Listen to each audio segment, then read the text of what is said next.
पंजाब। नमस्कार मित्रों, स्वागत है तमारू गुजराती टिप चैनल ની અંદર। तो दोस्तों, विज्ञान અને ટેકનોલોજીના ધોરણ 5 થી 10 પાઠ્યપુસ્તક આધારિત જે પ્રશ્નો અને તેના જવાબની સિરીઝ ચાલી રહી છે, તો આ સિરીઝનો આ 23મો ભાગ છે। તો જે મિત્રોએ હજુ સુધી અમારા એ ભાગ બધાએ નથી જોયા તે મિત્રોને ખાસ જણાવવાનું કે તમે અમારી ચેનલની અંદર વિડીયોની અંદર જોઈ અને તમે બધા જ ભાગો જોઈ શકો છો। તથા જે મિત્રોએ હજુ સુધી અમારી ચેનલ સબસ્ક્રાઇબ નથી કરી તેને ખાસ જણાવવાનું કે તમે અમારી ચેનલ છે જરૂર સબસ્ક્રાઇબ કરી સાથેનું બેલ આઇકન છે જરૂર દબાવજો, જેથી કરીને કોઈ પણ અમે નવા વિડીયો અપલોડ કરવી કે તરત જ નોટિફિકેશન દ્વારા છે જાણ થઈ શકે। તથા વિડીયોને વધારેમાં વધારે લાઈક કરો તથા વિડીયોને વધારેમાં વધારે શેર કરવા વિનંતી। હવે ચાલો જોઈએ। તો આગળના ભાગની અંદર આપણે જોયો ભારતે પહેલો ઉપગ્રહ કયો તરતો મૂક્યો હતો। તો ભારતે પહેલો ઉપગ્રહ છે આર્યભટ્ટ છે અવકાશની અંદર તરતો મૂક્યો હતો। તો આગળ જોઈએ આર્યભટ્ટ કયા સ્થળેથી તરતો મૂકવામાં આવ્યો હતો। તો આર્યભટ્ટ નામનો ઉપગ્રહ છે એ રશિયાના સ્પેસ સેન્ટર ઉપરથી છે અવકાશની અંદર તરતો મૂકવામાં આવ્યો હતો। નેક્સ્ટ જે ભારતનો પહેલો ઉપગ્રહ હતો। નેક્સ્ટ ક્યારે રશિયાથી આર્યભટ્ટ તરતો મૂકવામાં આવ્યો હતો। તો 19 એપ્રિલ 1975 ના રોજ રશિયાથી જે ભારતનો પહેલો ઉપગ્રહ આર્યભટ્ટ છે તેને અવકાશની અંદર તરતો મૂકવામાં આવ્યો હતો। નેક્સ્ટ ભારતે બનાવેલ અને ભારત દ્વારા તરતો મુકાયેલ ઉપગ્રહ કયો છે। તો ભારતે ખુદ બનાવેલો અને ભારતે જ અવકાશની અંદર તરતો મુકાયેલો ઉપગ્રહ છે રોહિણી। નેક્સ્ટ તો રોહિણી ઉપગ્રહ ક્યારે છોડવામાં આવ્યો હતો। તો 18 જુલાઈ 1980 ના રોજ રોહિણી ઉપગ્રહને ભારતથી જે અવકાશની અંદર તરતો મૂકવામાં આવ્યો હતો। નેક્સ્ટ જોઈએ ઇનસેટ નું પૂરું નામ શું છે। તો ઇનસેટ નું પૂરું નામ છે ઇન્ડિયન નેશનલ સેટેલાઇટ। નેક્સ્ટ કયા સ્થળેથી રોહિણી ઉપગ્રહ છે તરતો મૂકવામાં આવ્યો હતો। તો 18 જુલાઈ 1980 ના રોજ શ્રી હરિકોટા ખાતે છે રોહિણી ઉપગ્રહનું છે અવકાશની અંદર છે તરતો મૂકવામાં આવ્યો હતો। નેક્સ્ટ કયા લોન્ચિંગ વાહન પરથી રોહિણી ઉપગ્રહને તરતો મૂકવામાં આવ્યો હતો।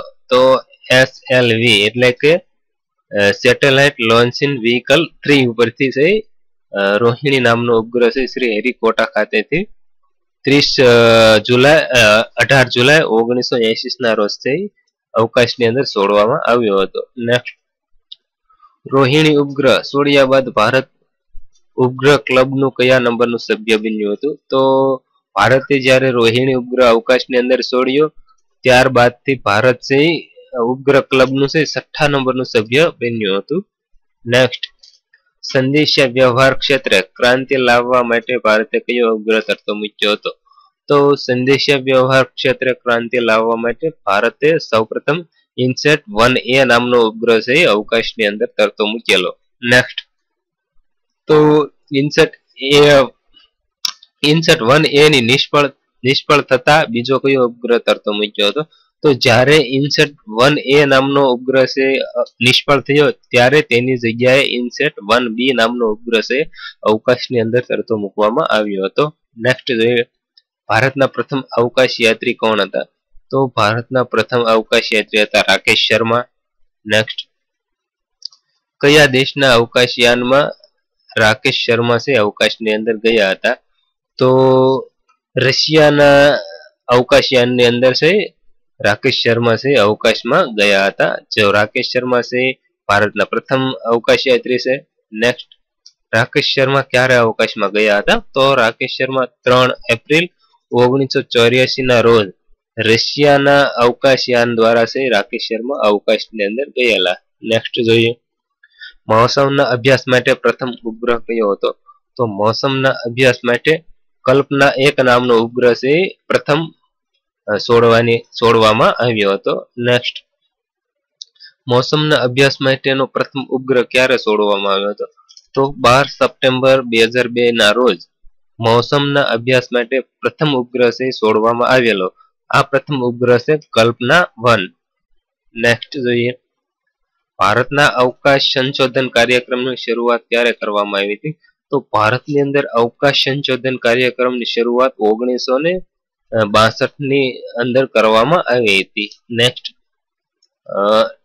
TERLS નું પૂરું નામ શું છે? તો TERLS નું પૂરું નામ છે થુમ્બા રોકેટ લોન્ચિંગ સેન્ટર. તો સ્વાભાવિક છે આ થુમ્બા રોકેટ લોન્ચિંગ સેન્ટર ક્યાં આવેલું છે? તો થુમ્બા રોકેટ લોન્ચિંગ સેન્ટર છે તિરુવનંતપુરમ કેરળની અંદર છે આવેલું છે. તો ભારતે પ્રથમ રોકેટ ક્યારે છોડ્યું હતું? તો ભારતે પ્રથમ રોકેટ છે 1963 ની અંદર છોડ્યું હતું અને ભારતે અવકાશ સંશોધન કાર્યક્રમની શરૂઆત 1962 માં કરી હતી.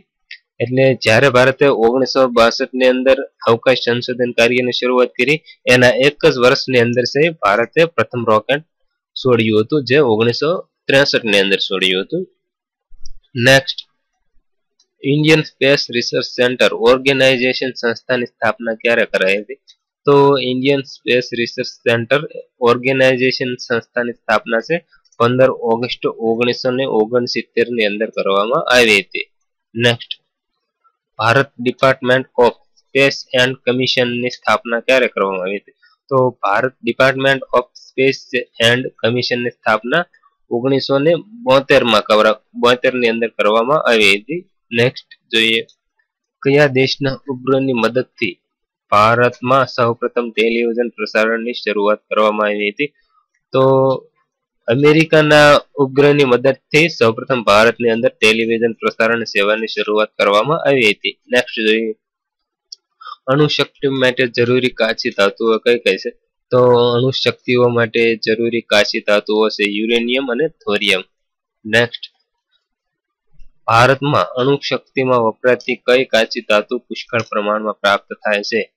તો અણુશક્તિની અંદર વપરાતી યુરેનિયમ અને થોરિયમ ધાતુમાંથી થોરિયમ ધાતુ છે ભારતની અંદર પુષ્કળ પ્રમાણમાં છે પ્રાપ્ત થાય છે.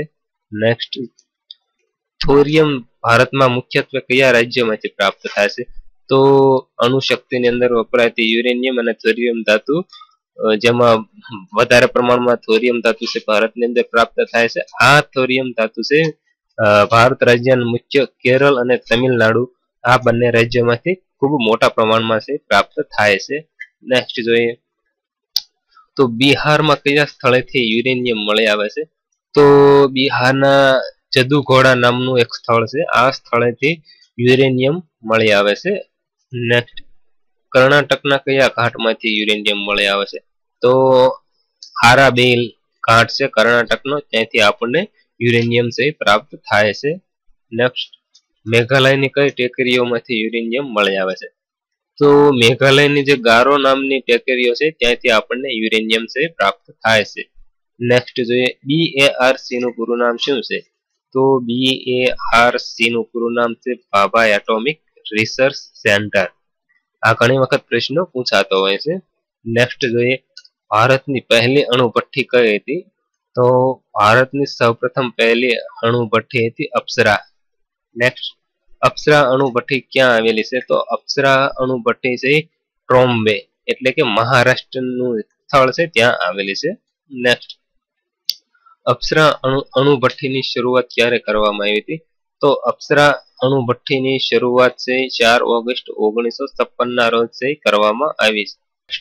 ભારતમાં આવેલ અણુભઠ્ઠીઓમાં શેનો ઉપયોગ કરી રેડિયો એક્ટિવ કિરણોત્સર્ગી આઇસોટોપ બનાવવામાં આવે છે? તો ભારતમાં આવેલ અણુભઠ્ઠીઓમાં છે કાર્બન અને કોબાલ્ટ નામની જે ધાતુ છે એનો ઉપયોગ કરી અને રેડિયો એક્ટિવ કિરણોત્સર્ગી આઇસોટોપ બનાવવામાં આવે છે. નેક્સ્ટ ભારતમાં પહેલું અણુ પરીક્ષણ ક્યારે કરવામાં આવ્યું હતું? તો ભારતની અંદર પહેલું અણુ પરીક્ષણ છે 1974 ની અંદર કરવામાં આવેલું હતું.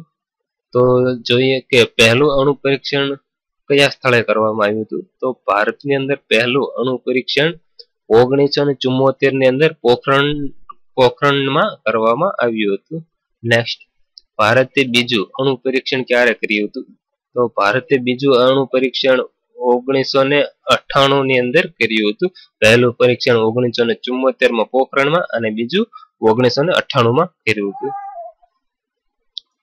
નેક્સ્ટ જોઈએ સાયરસ પૂર્ણિમા 1 પૂર્ણિમા 2 પૂર્ણિમા 3 ધ્રુવ કામિની વગેરે શું છે? તો સાયરસ, પૂર્ણિમા 1, 2, 3, ધ્રુવ, કામિની વગેરે અણુભઠ્ઠીઓના નામ છે જે ભારતની અંદર આવેલી છે.